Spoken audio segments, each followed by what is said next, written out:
Over at the State House, a Senate bill that supporters say protects living organ donors is now headed over to the House for state lawmakers to consider whether it should become law. Senate Bill 111 passed out of the Senate today with overwhelming support. Our State House reporter Emily Longnecker is here to tell us more about the health care changes that would be in this. Emily. Well, there are 123,000 Americans that are on the waiting list for an organ transplant that they need to stay alive. More than 100,000 of those are waiting for a kidney. That's according to the National Kidney Foundation. Now, supporters of this Senate bill say that people are reluctant to donate a kidney that someone else might need because they're afraid they will not be able to get life insurance coverage or other kinds of coverage with only one kidney.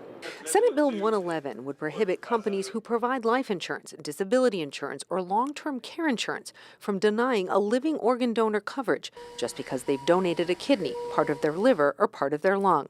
Those are all organs someone can donate while they're still alive. Democratic State Senator Andrea Hunley, one of the bill's co-authors, says this bill becoming a law would serve many purposes. One of the things that we've been talking about a lot in Indiana is about the cost of Medicaid.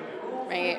And how expensive it is for our Medicaid rolls and folks who need this level of support and insurance. And what we know is that it actually costs more to keep someone on dialysis if they have chronic kidney disease than it does to get them a kidney transplant. And so moving people off of the transplant wait list isn't just good human policy, but it's also good financially and fiscally for our state.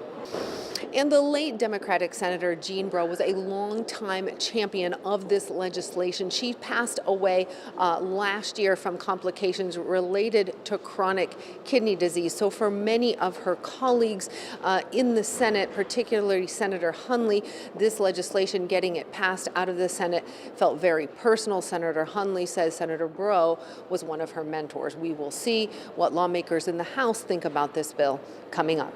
At the Indiana State House, Emily Longnecker, 13 News.